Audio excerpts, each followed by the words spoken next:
And so anti-racist conversations are grounded in Dr. King's work around like the framing of positive and negative peace, that all those times I stayed silent, I was making negative peace.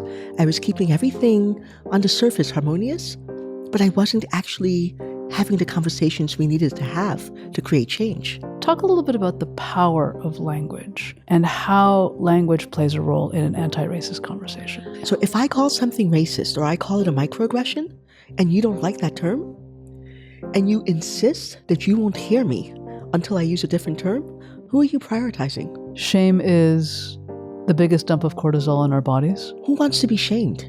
So for most of us, when we think about someone saying, what you just did didn't work for me, immediately shame comes up, this worry that we won't belong, we'll be ostracized, we'll be judged.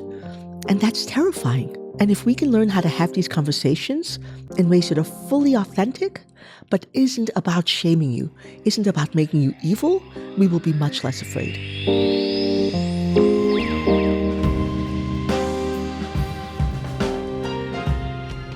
I'm Roxy Manning. My definition of belonging is knowing that my needs matter, that however I show up in trying to attend to my needs will be met with understanding, feedback, and celebration. And my definition of belonging includes me having trust in my authenticity, in your authenticity, so that we can create a world where we all thrive. Dr. Roxy Manning, hello. So we met back in 2018 in a moment that was very tender for you and very heart-wrenching. You are a clinical psychologist. You are a certified trainer of nonviolent communication in the Bay Area. You bring decades of service experience to your work, interrupting explicitly and implicitly oppressive attitudes and cultural norms. Mm-hmm. Thank you for your work. Thank you, Dr. Manning. We need it. We need it more than ever. You are currently working as a consultant. You have provided trainings across the U.S. in businesses, nonprofits, governments, in hopes to move toward equitable and diverse workplace culture. We all want that. Do we, though? Not all of us. Most of us. Most of us, many of us, certainly as it's showing up in the world stage. You also travel internationally quite a bit. You've been over to over 10 countries, and you work with individuals and groups who are absolutely committed to social justice in so many ways. You are a psychologist working in San Francisco. This is a lot. You are also an author. You are an author of the book, How to Have Antiracist Conversations, Embracing Our Full Humanity to Challenge White Supremacy. I love that title so much. It is such an incredible book. I highly, highly recommend it. Let's start with the most obvious question, which is, what the heck is an anti-racist conversation? Because it sounds absolutely terrifying. Yeah, and it can be. I think for so many of us it is. So for me, an anti-racist conversation is one that is specifically, explicitly looking at racism. So I've experienced so many different forms of racism in my life. And in general, I didn't talk about it. It's like it happened and I was silent. It happened and at best, I would go and yell at the walls, right? But I wouldn't talk. And so anti-racist conversations are kind of grounded in Dr. King's work around like the framing of positive and negative peace, that all those times I stayed silent, I was making negative peace. I was keeping everything on the surface harmonious, but I wasn't actually having the conversations we needed to have to create change. And now anti-racist conversations say, when these things happen, we're going to talk about them. We're going to name them. We're going to work to find solutions so that we can actually get positive peace, where the peace is predicated on everybody's needs being met. Oh my gosh. I have so many places I want to go. First, I'm going to throw a bunch of things at you. You pick what you want and then we'll go there. Nice versus kind. Let's start with that one. Oh, in some ways, like the words don't really matter. So I'm just going to talk about the Yes. two concepts, right? Great. One concept is I'm going to pretend everything is okay. I'm Yes. going to not do anything that's going to make you feel uncomfortable. And we can call that nice. Some people call it kind. There are all these words that we use for it. Essentially, it's fake. I'm holding myself back. I'm not being authentic. And I'm prioritizing your well-being or your imagined well-being, because it's not really your well-being, Right. over true connection. And I actually think if we're thinking about, again, this nice versus kind, it is kinder if I say, what you just did didn't work for me. Why is it kinder? It's kinder because I'm assuming that you want a real connection with me, that you want a relationship that's grounded in truth. Wow. Right? Oh my God. I'm actually going to start crying and have goosebumps at the same time. So I'm not sure what to do with myself, but please continue. Yeah. How is it kind if I let you walk away thinking everything is great between us when I'm judging you and saying, oh my gosh, that person's racist. I'm never going to talk to them again. So it is much kinder if I'm honest with you, if I'm authentic, if I tell you when you've had an impact and I give you a chance to create a repair. Why are we so scared of this? I think it's like legacies of oppressive systems. I'm not sure how you were raised, but I was raised in a family where kids got punished. If you did something wrong, there was often shame, there was blaming. And it was, my parents did their best. They wanted to raise us to be contributing citizens. But the message they got from all the systems was people are inherently evil, so we've got to punish them. We've got to shame them into doing the right thing. Who wants to be shamed? So for most of us, when we think about someone saying, what you just did didn't work for me, immediately shame comes up, this worry that we won't belong, we'll be ostracized, we'll be judged. And that's terrifying. And if we can learn how to have these conversations in ways that are fully authentic, but isn't about shaming you, isn't about making you evil, we will be much less afraid. Dr. Manning, this entire conversation is going to be very challenging for me because there are multiple roads I want to go down every single time you share your brilliance. Let's start with gaslighting. Mm-hmm. Mm-hmm. Maybe. And also shame. Yeah. Right? So shame is a very normal human experience. Yes. We have David R. Hawkins, who has the map of consciousness in Power versus Force in his book, and talks a lot about how the scale of consciousness varies from the lowest being shame to the highest being bliss. Mm. And we also, from traditional Chinese medicine and from different psychological fields, understand that shame can represent physiologically as nausea. Mm-hmm. It's normal to feel shame. Shame keeps us in the tribe, keeps us part of the group, keeps us safe. It keeps a level of conformity that ensures the well-being of a group. I would almost want to differentiate between guilt and shame. Oh, 100%. Because I think guilt does a lot of those things. I often tell the folks I work with that shame is really just a signal. And it's a signal that there's something that you value about yourself that you're out of integrity with. And so for me, shame is not just about staying within the group.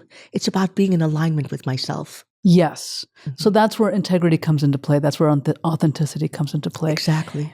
Except for what happens when I'm in a conversation with you and you spotlight something that I do, which doing is a behavioral state, which can render experiencing guilt, right? I think the definition for guilt is doing something, right? And shame is being something, right? Having the experience of an identity issue. If shame is the indicator that informs us that we are out of alignment with our own values or our authenticity, how do we start to notice the difference between experiencing shame and feeling shamed by someone else? I almost want to say that there's something in that question that is pointing to the lack of precision in the English language. Because, Wow. Holy moly. yeah, when I think about feeling shame, if I think about shame as being out of alignment with my own values, you can't make me feel shame. You can help raise my awareness that what I'm doing is out of alignment with my own values, but my experience of shame is about me and my relationship with myself. I can feel judged by you. I can feel blamed, but that's a different feeling than shame. Nice. And sometimes, you judge me and I'm just like, what is going on with you? And it doesn't engender shame. And sometimes you judge me and it's like, you're right, that is out of alignment with my values. And I might feel shame. So this idea of being shamed by someone else, I think is a little bit murky in terms of the language. I fully concur with you. 100%. I 100% agree with that. And I love that you were so precise in naming the imprecision. The opposite of gaslighting for me is validation, right? And so much of my partnership with Sarah Payton is about resonance and understanding resonance and speaking from a resonant state, using resonant language to connect. Talk a little bit about gaslighting and validation and resonance and the role it plays in having anti-racist conversations. Yeah. So the first thing that comes to mind is because these conversations are so very difficult for many people, because so many people, especially the people who are doing the racist acts, have been conditioned to think, if someone tells me that what I'm doing is racist, it means I'm a bad person. And they can't face that idea. Even if that's not what I'm telling you, that's what they think. So they push back against it. And one of the ways they push back against it is they insist, that's not racist. You're misunderstanding me. And it lands as gaslighting. It lands as my reality is being challenged. And for me, it's really... gaslighting for them. They're on the receiving end of gaslighting. Right. Well, it's gaslighting. So let me throw in some terminology that will make us talking about this easier. Great. We can talk about the receiver as the person who's experiencing the racist action. Okay. And the actor as the person who did something that is being seen as racist. Great. So when the receiver tries to tell the actor, what you just did was racist, if the actor is not able to hear that message without collapsing, without thinking that you're judging me, you're thinking I'm an evil person, they try to deny the reality of the receiver.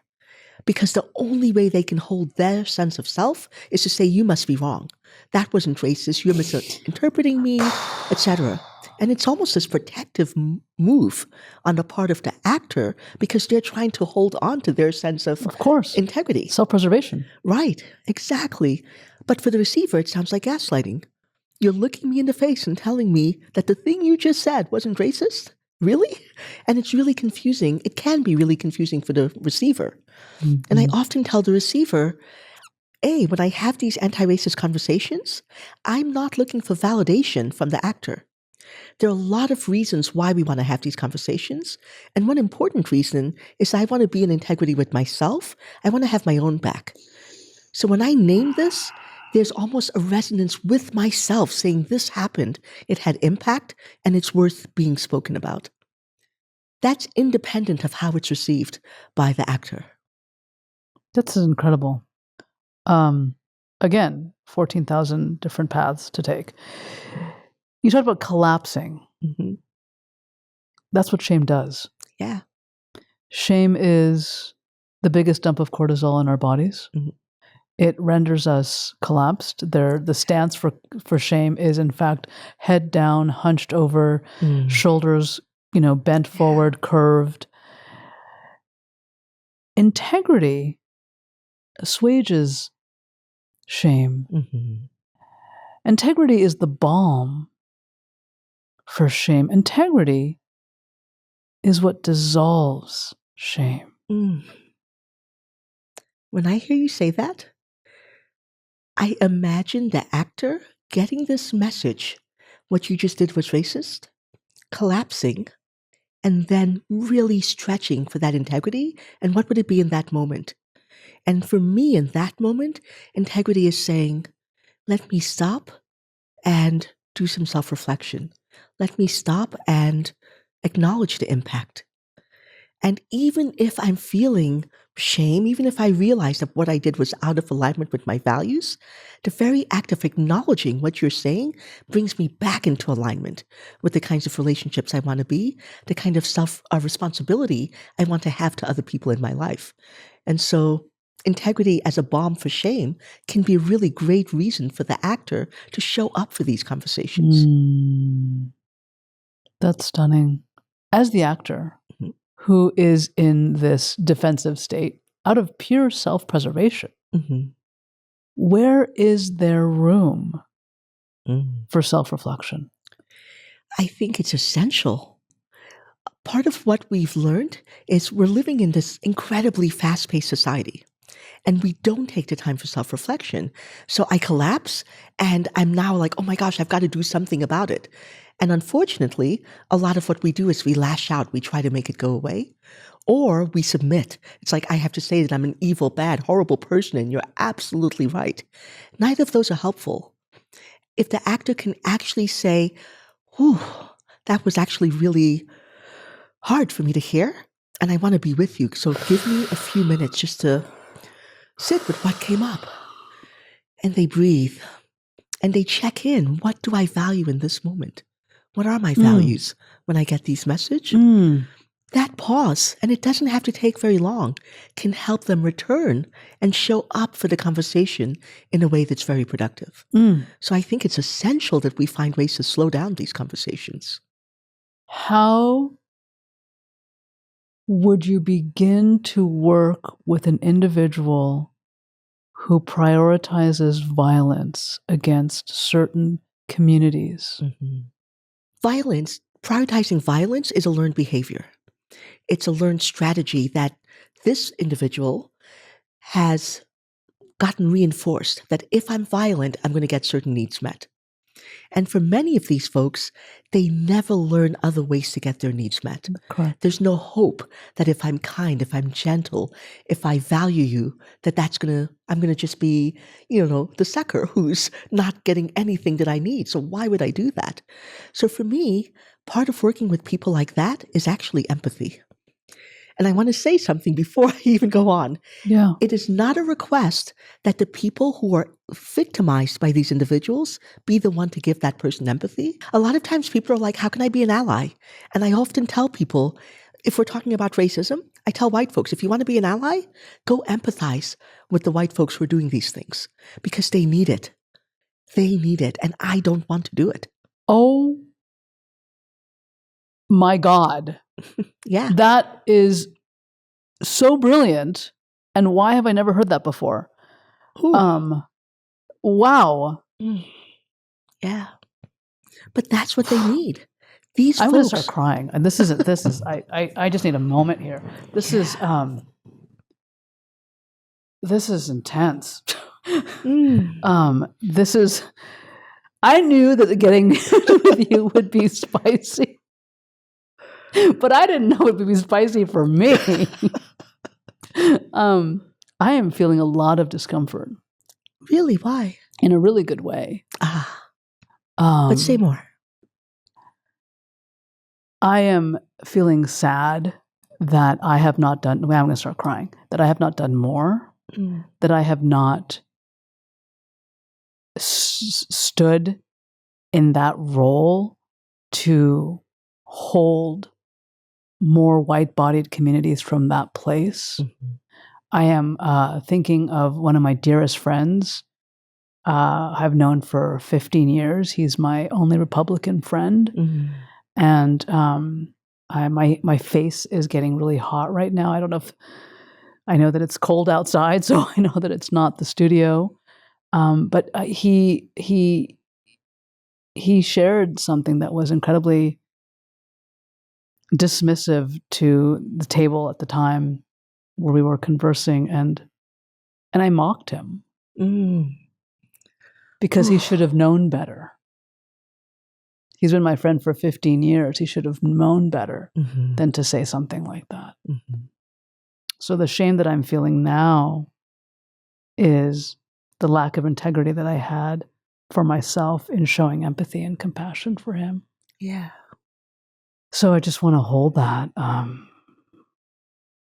Who knew that a conversation with Dr. Roxy Manning would be a therapy session in my own studio? I want to pause and invite your voice in. Yeah. So I'm having two responses to what you've just shared. Just as I said that we need to hold empathy for the folks who are doing these acts of violence, we also need to hold empathy for ourselves when we don't show up in alignment with our values. Because I could imagine, and I'm curious, in that moment when you mocked your friend, I'm guessing that there were some really beautiful needs there. That there was maybe wanting to be in integrity around being clear about what your values are and the kind of inclusion and the kind of community that you want to see people around you supporting. Yeah, 100% for sure. I mean, at the table, there was a Black woman and an Asian man. And wanting to create an environment, I'm getting so emotional, an environment that was safe for them. Yeah. And that didn't happen, or most likely, I mean, again, now we're at the nice place, right? They didn't say anything. Yeah. But the horror that I felt in that moment, that someone who I associate with could unknowingly share a viewpoint that is in essence harming of other communities. Right. And that I teach that. I teach that being on the receiving end of discrimination causes lesions in the brain. And here I am associating with someone who I am calling a friend, and so there was a strong urge in that moment to just push him away, to say, that is not acceptable. That is not okay. That's exactly what I did. Yeah. Yeah. And so you can hold that urge. It's a beautiful urge. There were some really necessary values that you were standing up for in that moment. The question was not around the values and what you were trying to signal for yourself and for the other people at the table. It was just the way that you did it. So when we take that shame and we harvest it and we say, what was it pointing to? Then you can hold yourself with compassion and have regret that probably pushed him further away rather than bringing him in. Oh, it did. I know that for a fact. We talked about that later. Yeah. I think I have not done enough to apologize. So this is bringing up that for me. Let's take this example. Let's bring this into a real life experience, which it is, but doing it differently. Let's say that he says what he says, which is dismissive to the other communities of color at the table and not honoring their experiences. So he says the thing. What would be the appropriate response from me to him that honors his self as my friend, but also honors the Black woman and the Asian man? What would I do there? So there are a number of places that I would want to respond. The first is, I often caution people about speaking because I'm concerned about those people, the impact on the Black woman or the Asian person, because even in framing that question, we're othering them. It's like, I'm concerned about their experience, but actually you're concerned about your experience. This is also against your values. It's an impact for you. And so I want you to speak from that place, like not so much about I'm speaking for them, those other people over there, but you have your own values about this. And that's sufficient. Even if they weren't at the table, you would still want to have this conversation. 100%. That's the first thing that comes to mind. And then the second thing is, especially because there were people present where harm was happening, you want to stop the harm. So the first thing I say in those situations is, I'd like you to stop, right? Pause for a moment. Just stop. And part of it is that I don't want him to keep going and to keep saying these things that are continuing to do harm. So just call a timeout. Let's stop. Let's stop for a moment. And then I want to talk to him about why I want him to stop. And I'm framing it from my values, not for them. So I could say something like, in what you just said, and we're making it up because I don't know what he said, but in what you just said, I heard a devaluing and a discounting of experiences that 100%. I know I valued and I really want to make sure are heard in this world. And it doesn't support the kind of inclusion and the importance of everyone's experience mattering that I want to live by. So I'm wondering if you would either change the subject or if you're willing to hear from everyone who's present what's coming up for them as you say this. So either one I'm open to. He doesn't have to go there. It might be hard for him if he's collapsing. So I'm fine to change the subject, but I want the harm to stop, and I want there to be some acknowledgement that there's been an impact. This is brilliant. Let's take this now into the boardroom. Mm-hmm. Let's take this now into an organization. Yeah. Let's take this now into a team meeting. Mm-hmm. We have an agenda. We have priorities. Mm-hmm. We're trying to get things accomplished. Yeah. How do I bring this, exactly what you just said, in my 30-minute meeting that I have, which now I only have 11 minutes left? Yeah. I would still say, I'd like you to pause, because the information that you're sharing doesn't actually match my understanding of either how the world works or whatever the issue is. It doesn't match my understanding. And I don't want to take the time right now to explain it to you because we have a few more things to cover. Would you be willing to have a conversation with me after this meeting? This is incredible. Yeah. This is amazing. Yeah. You should teach for a living. Imagine that. Holy moly cannoli. Yeah. This is amazing. Yeah. And I think there's a fear that if we start to name something, if we name impact, that now we have to talk about it. And then a lot of organizational folks are like, I can't. I've got 10 minutes and we have to make a decision about X, Y, or Z. You don't have to go into the conversation in detail. But kind of going back to what you said about nice and kind, I still think it's kind if I tell the person what you just said isn't aligning with the values we have in the organization. Let's talk about this. So I'm giving them an opportunity to learn, but not at the expense of everyone else in the room. I was in Austin a few weeks ago. There was a beautiful keynote between Eugene Sepulveda, who is the founder of Culturati. He has come here to the studio to speak, which I am so grateful for. Mm-hmm. And he interviewed Walter Isaacson, who is an author who has written many books on famous people. His latest book is on Elon Musk, and he is currently writing a book on Marie Curie, which is Marie Curie in English. And I was stunned by what Walter shared. And since it's public because he was a keynote and it was recorded, Walter shared that Elon told him that empathy is weakness. And the reason why empathy is weakness is that Walter used empathy to, in essence, get people to like him. And I was very confused in hearing this because I wanted to raise my hand and ask, do we not know the difference between insecurity and the need for validation versus empathy? These are basic definitions. In Paul Bloom's book, there are three major tenets that he espouses. The first is empathy is biased and limited. I love your face.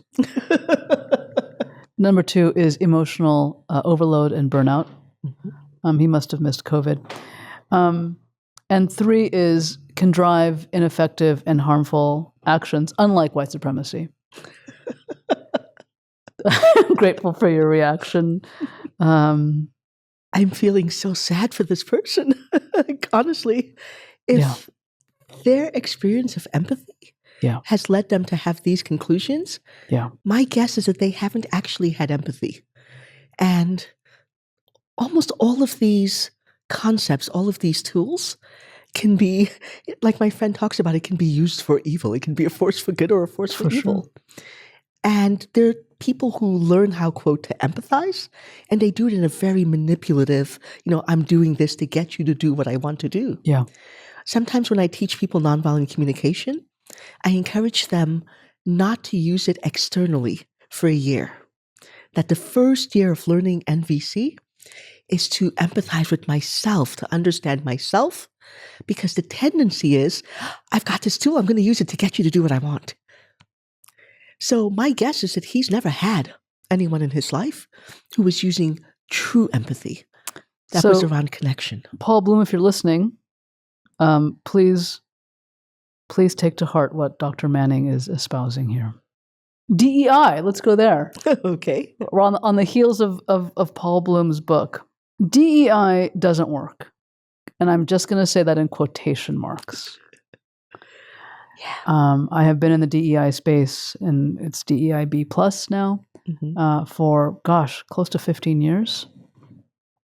I have been frustrated with DEI for many reasons, because we are doing it in a way that is, in fact, ineffective and, in fact, harmful. A survey released from WebMD Health Services on DEIB found that 62% of workers surveyed said that the DEIB programs aren't effective. Yeah. I can tell you a story about that. Please. As you know, you mentioned earlier, I work as a psychologist, and I work for a government agency, and we've had DEI trainings that I've sat through as a participant. And a lot of these trainings feel like they're more harmful, because a lot of the way that I see these trainings happening are people are like, let's talk about this group. And then we list all of these stereotypes about this group. Let's talk about this group. And we list all these stereotypes about these groups. But we don't even call them stereotypes. I've had trainings where people said, what are millennials like? And what are baby boomers like? And we're putting all of these ideas and we're supposed to talk about how do we work with these different ways of being. Yep. And in some ways it's a stereotype and people resist it. They think, well, that's not what I'm thinking. And now you're telling me this is how I should be thinking about people? It doesn't feel good. What we've lost is the ability to connect.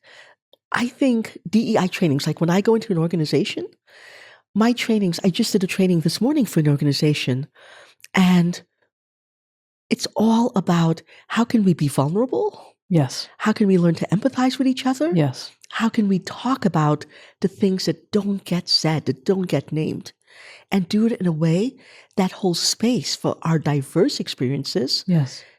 Where we get to know and understand each other. Yeah. Where it's not about pigeonholing one group or saying this is true about everyone.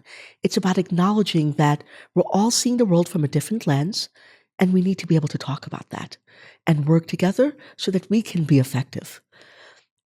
Yeah, I hear and I understand the reaction to a lot of DEI training, especially the way that it's done. But I feel sad when people think that that's the only way it can be done. Yeah.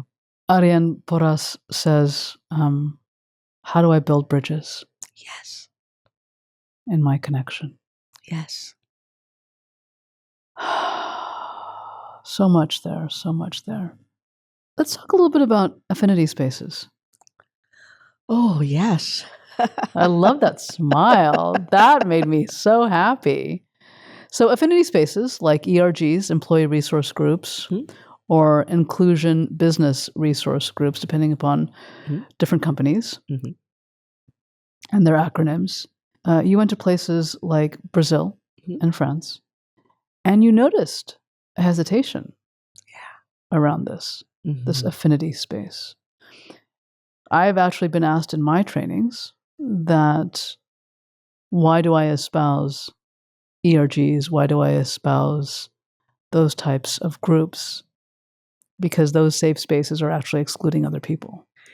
Yeah, so first I want to speak about the hesitation. I see hesitation sometimes from both the people that I'm trying to create the affinity groups for and the people who would not fit into those groups, right? For some people, there's a sense that if there's a group happening over there and I'm not in it, are you saying something about me? Are you not seeing that I can be careful and I can hold my coworkers with care, with empathy, that I'm not going to do this bad thing that's making you have this group? And what's sad about it is because we don't regularly have the kind of authentic conversations, because we've had so much negative peace, people genuinely don't get how often people with identities that have been historically marginalized experience harm. Yeah. And they are like, well, I'm not doing it, so it must not be happening. It's happening. Yeah. It's happening over and over and over again. And every single time I've done an affinity group, I went to France and I did affinity groups at a retreat I was leading. And at first, it was a huge shock because people don't actually even talk about race in France. It's not allowed. It's illegal. Exactly. Yeah. So when I said we're going to do affinity groups, my translator quit, right? I had a team of translators, luckily, but my main translator, one of the most experienced ones, quit because she actually said something like, I wanted to vomit when I heard you telling people, if you're Black, go here, and etc. And it was that strong a sense for so many people that affinity groups mean that we're isolating people and that we're in some ways putting them in danger. Can we give a little context about why this has come about? Mm-hmm. Do we have a little historical context that we can share? Absolutely. Yeah, especially, so in France, part of what happened, World War II, right. The Nazis used race and explicitly the term race as a justification for the Holocaust. Yes. Which is horrifying. But the sad part is that certain groups, certain governments, etc., said, talking about race was the problem. And therefore, we don't talk about race anymore because we don't want to do that. And of course, there's now this other harm that's happening. Because we can't talk about race, because we can't assess race, we can't document any inequities. So I hear people, when I go there, I hear people saying, like I'll say, that neighborhood over there, tell me about it. And it's very clear it's a minority neighborhood, right? It's a neighborhood where either Black folks are living, people of Muslim heritage are living, and it is clearly more impoverished than other neighborhoods. But no one's collecting those statistics. So if we don't have the statistics, we don't do anything about it. So I think it's actually problematic that we have essentially thrown the baby out with the bathwater, that we're not able to talk about it. And the other reason that I heard that this is especially true in France is that there's this very strong universalist, humanist, we're all one, we're all the same ethos that's part of the culture. And so the idea of saying, yeah, we're all one, but some of us are experiencing different things in our society is anathema. When I had these affinity groups, a lot of the global majority people in that group cried. They said, I've never had a space where I could freely talk about the harms that I've been experiencing and not have to worry about being judged by other people, being told that I was either making it up or that I wasn't seeing how we're all the same, that I was the reason. But me talking about experiencing racial harm meant I was the person who was causing that racial harm. And so just having a space where I can talk about my experiences and not have to worry about you, not have to worry about, are you going to fall into shame? Are you going to misinterpret what I'm saying? Are you going to think I'm judging you just when I'm talking about what I'm experiencing is so essential. So we had these spaces. Oh, let me say one more thing about this, because I think people often think about affinity spaces, and they often think about it's for people who've been marginalized. It's also for white people. Of course. And for white people to have a space where they can say, OMG, I just discovered I did this thing, and to be able to talk about it and to feel the guilt and the shame and to be held with care without global majority people thinking, I now need to make you feel better is also essential. Let's define global majority for our audience. Yeah. So global majority is a term that I've adopted from this brilliant thinker, Rosemary Campbell Stevens, who uses it to, well, first it's referencing people who are Black, Asian, indigenous to the global South, or indigenous in the United States, but people who in the United States, we would typically say people of color. Mm-hmm. But part of the reason I love the term global majority is that Dr. Campbell Stevens says, we use the term minority to talk about those folks, and minority has an implicit value judgment.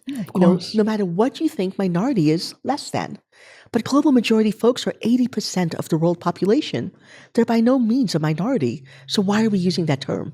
Who are they less than? Where are they less than? And so I like to use it to reclaim a sense of who we are in the world. Let's take a little bit of a detour here. Mm-hmm. Language. Mm-hmm. Talk a little bit about the power of language and how language plays a role in an anti-racist conversation. I love this question. So the first thing that comes to mind is how often people, well-meaning people, will say, well, we shouldn't use certain language, right? If we say something is racist, aren't people going to feel judged? And then they're not going to want to engage. They're not going to talk. They're going to shut down. Or when we talk about microaggressions, people are really pushing back against that term. And I always tell people, even with language and the terms that we choose to engage with and the terms that we push away, we're choosing to prioritize a certain group over another, Totally. someone's comfort over another. So if I call something racist or I call it a microaggression and you don't like that term and you insist that you won't hear me until I use a different term, who are you prioritizing? Why are you unable to say, I have a problem with that term, but I'd love to hear some more about what you mean by that, right? Just ask me. And I also think, I'm going to move this a little bit out of anti-racism. I'm a large woman. And for a long time, it's like I would say, I'm a large woman or I'm a plus size woman. And then we started saying, hey, I'm a fat woman, right? And there was something so powerful about saying, I am fat, because it was pushing back against all of the meaning that people gave to fat. It's like when I say I'm fat, I am 100% not saying, and therefore I'm ugly or valueless or somehow less than. I'm just saying my body size is bigger than average. That's all it means. And it's still beautiful. It's still wonderful. It's still something to be cherished. And so I want that to happen with our language, that the people who have been most impacted by language can choose for themselves what language represents me. I call myself queer. And it's a term that, can be super divisive in the community. I love the word. It describes me. And when every single time I say it, I feel like I'm pushing back against all the people who used to throw that at me as a pejorative. Because I'm saying, no, that's something I embrace. That is my identity. And I value it. So there's a power in language in both reclaiming it. There's a power in refusing to let the people, and I mentioned this earlier, the people who get to redefine what things mean. When I say microaggressions, I am describing an observation, and I can tell you exactly what I mean by that. And if you hear microaggressions and you hear a judgment, that's your work to do. It's not my work to stop using that term so that you don't hear judgment. Oh, I love this so much. I love this so much. Anger in the face of injustice and oppression makes sense. Anger lets us know that something we care deeply about is not being attended to. It is a signal that an important need is going unmet. So much education needs to happen around unmet needs. And that we need to take action to address that lack. Given this purpose of anger, it has become clear why anger has been vilified in societies, shaped by white supremacist culture and other forms of oppression. These societies are structured so that entire groups of people systematically and profoundly do not have their needs met. This is a quote directly from your book, Your Voice. So much of what we hear about anger generates fear. Yeah. Please talk about that. It absolutely makes sense, because if anger is my response to conditions that lead my needs to not be met, then I'm wanting to change those conditions. Right. And so if you have been benefiting from those conditions, you're going to feel afraid. It's like, what's going to happen? How am I going to get my needs met? Right. And so for a lot of people, your anger is a signal, my anger is a signal that something's going to change that you might not like. So it makes absolute sense. Doesn't mean I'm going to stop being angry, right? And it also means that, and this is really important, as I talk about in the book, that the goal is not to get my needs met so that your needs are not met, because then you'll just be angry. And then I'll be in that fearful place like, oh, now I have to protect against making sure I get what I want. It's around saying, I am angry that my needs are not being met. Let us work together to find a strategy so all of our needs can be met, right? When is that not possible? Sometimes it is impossible. And I want to really acknowledge that. The state of the world right now, the amount of energy and time it would take to really craft solutions so that we're really going for everyone's needs being met, we're not there yet. We're in this society where we're making decisions, we're being really fast, and there are a lot of people who are actively resisting this kind of change. So what I often tell people one of the things I like to say when I go into organizations and there's some advocacy for change is I'll say, okay, people will use my saying, let's work for strategies to get everyone's needs met, to keep us in dialogue forever. And we never get anything done. And I say, no, that's not what I'm saying. While we are in dialogue to come up with a strategy that's going to work for everyone, let's change what's happening now. And let's take care of the people whose needs aren't met. And those folks whose needs have been met all along, they can have their needs not met for a while. So let's flip the switch, attend to the people who've been experiencing harm, and then stay in dialogue to find a strategy that works for everyone. Wow. We don't have to wait to act until we have the perfect solution. Because doing that keeps the people in the status quo happy. What benefit do they have for looking for that solution that's going to work for everyone? They're already fine.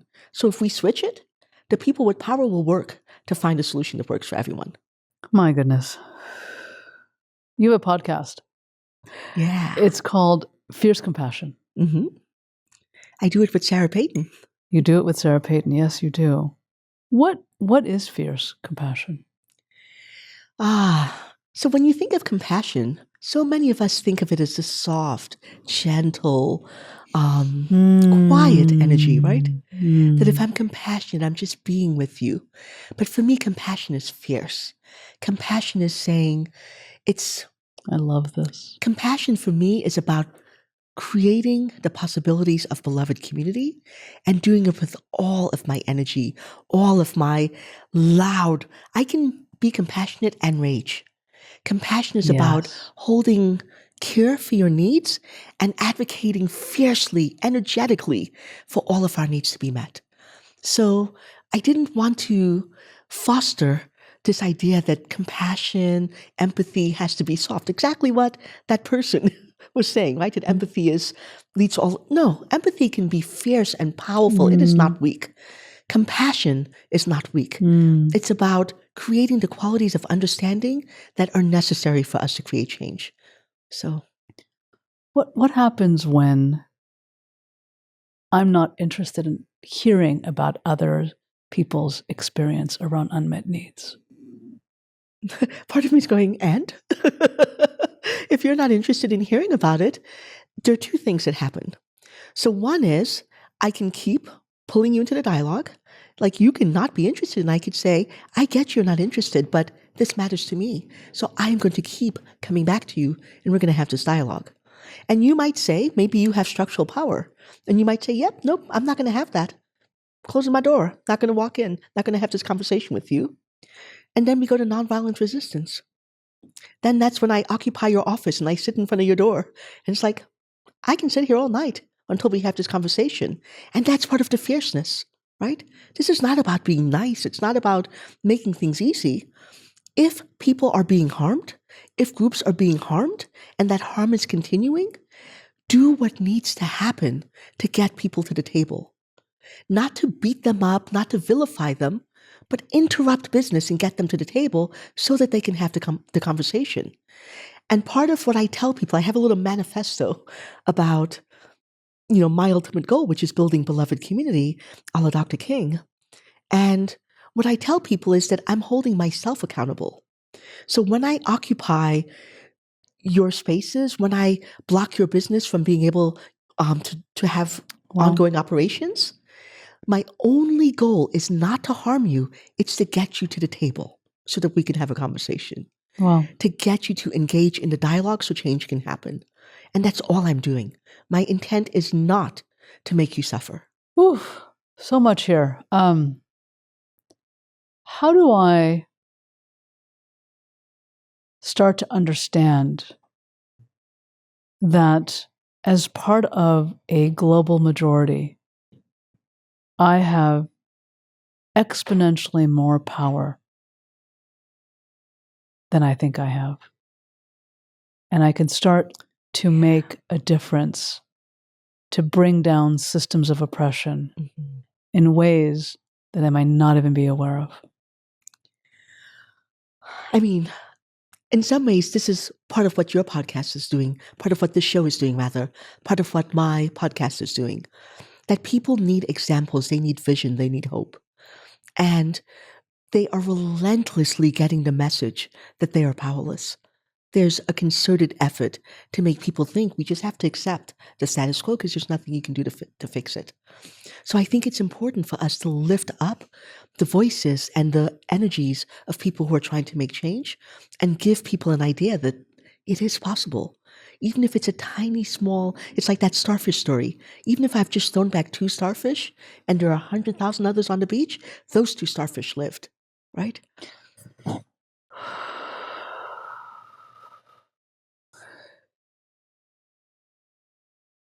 I don't want to end this conversation. I feel very selfish right now. I don't want to end this conversation. In closing, Dr. Manning, where do we go from here? You know, that question in this moment in time is a really big one because it's happening when there are genocides happening all around our planet. All around our planet.